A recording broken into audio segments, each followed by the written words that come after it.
Hey guys, what's going on? It's Chris from Dreamedia Home Theater, and today's episode we're going to be talking about these little guys right back here. So these are the ELAC Unifi 5.2s. Really enjoy these things. I've been listening to these for like the last the last hour straight. Pulled out some of my favorite CDs, but I'm going to let you guys know what I think about them in this quick little review. I'm going to get into all that right after the intro.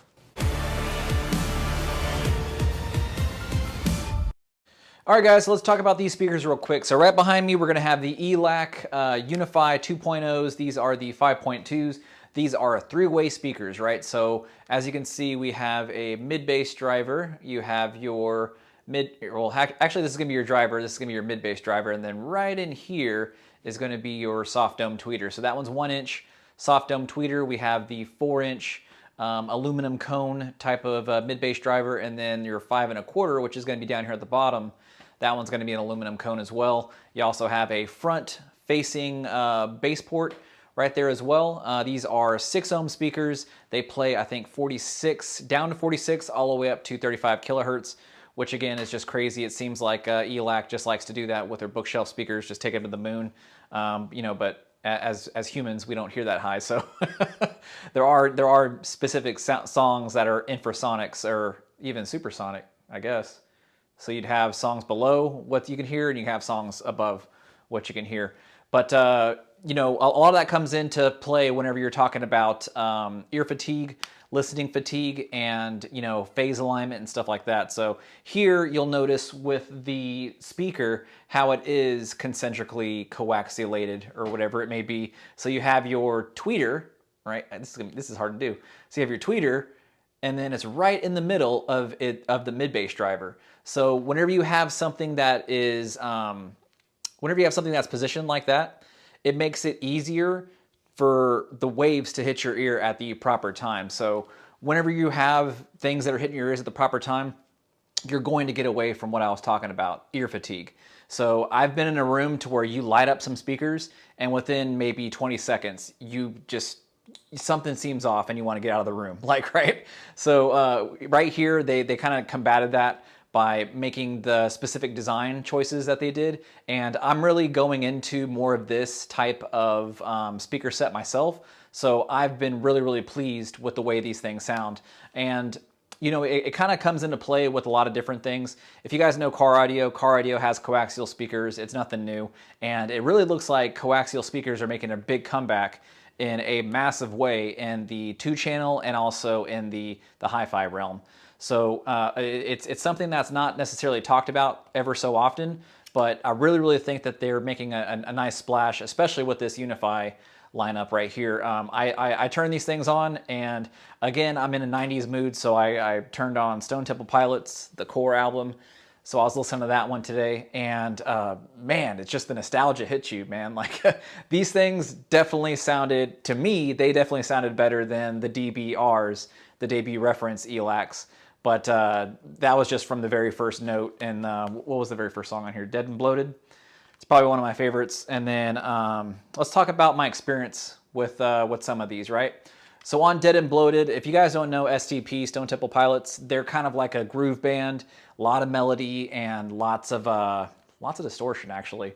But you can really get away with that because they have a lot of nice melodic songs that don't necessarily rely too heavy on the crunch and the beef whenever you get into like a really good guitar riff, like whenever you put your palm on the strings and go like that.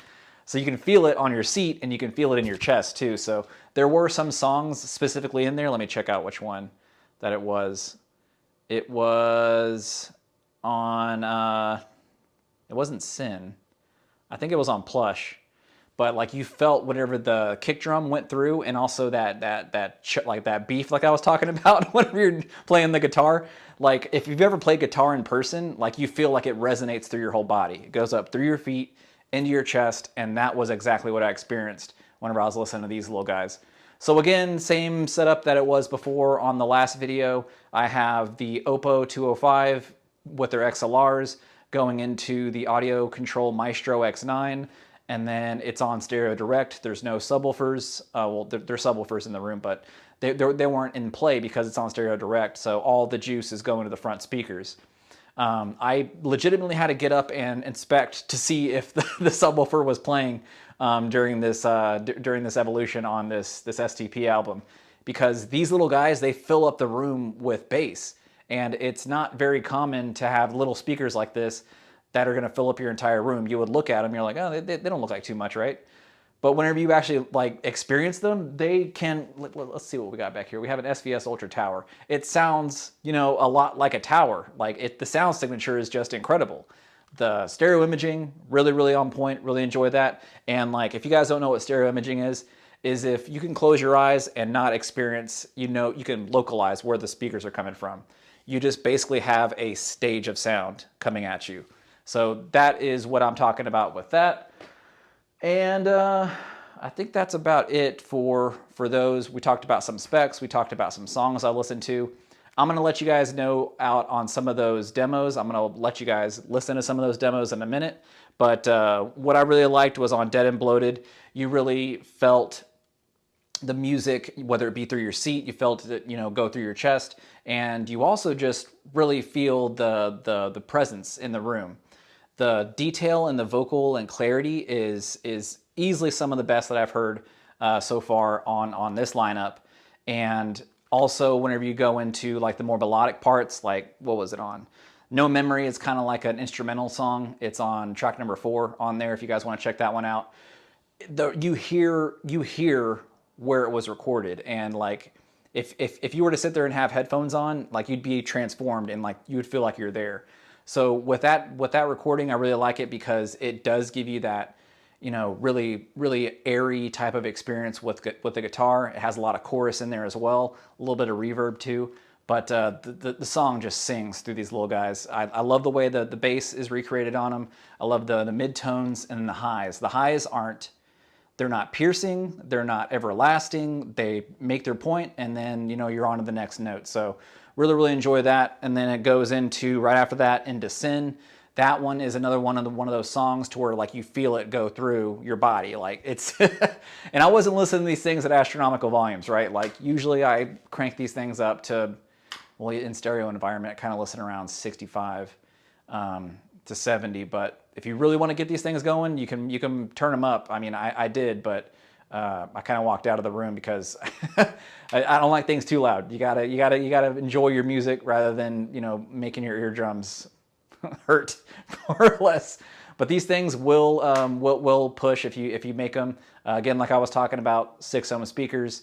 I think even on their website it says that they're recommended at 140 watts a channel. I know for a fact that I fed them more than that, and they didn't have a single problem with it. So again, using audio control amps, I think those are 230 watts at 8 ohms and 300 watts at 4 ohms. So you could do the math in there at 6 ohms, but it was definitely more than 140, and I really enjoyed the outcome. But I'm going to jump into some demos, guys. I know some of you guys like them, some of you don't. You can sit there and jump on one way or the other on the fence, but to me, it just makes sense. I got them right here, so might as well just let you guys listen to them. But to be honest, great speakers, and I enjoy these. I enjoy these a little more than I did the debut reference speakers. So with those were great in their own right. I think they're actually a little more expensive, to be honest. But the sound signature that comes out of these little guys right down here are easily some of my favorites that I've heard so far. And then if you're looking at the grand tier of things, so you have the bottom, which are going to be the debuts, then you have the debut reference, and then you have the Unifis, which are these. And these are all in their 2.0 type of models. So the designation, these are the newer models that have come out since they originally, launched these brands. But these are the Unifi 2.0s, and I love them. They sound good. I'm gonna let you guys listen in, and you guys can make up your own decisions. But if you'd like to purchase any of these, we will leave our information right down here so you guys can get at us. Pick up the phone, shoot us an email. We'd be happy to help you out. I'm actually super excited to be offering this brand. I know I kind of made a teaser video for you guys long time ago, but I figured now is the time to to get these videos up so that you guys can like them as much as I do. But I think that's all I got. I'm gonna get in those demos, but make sure you like, share, and subscribe. Catch you on the next one.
On to the next one.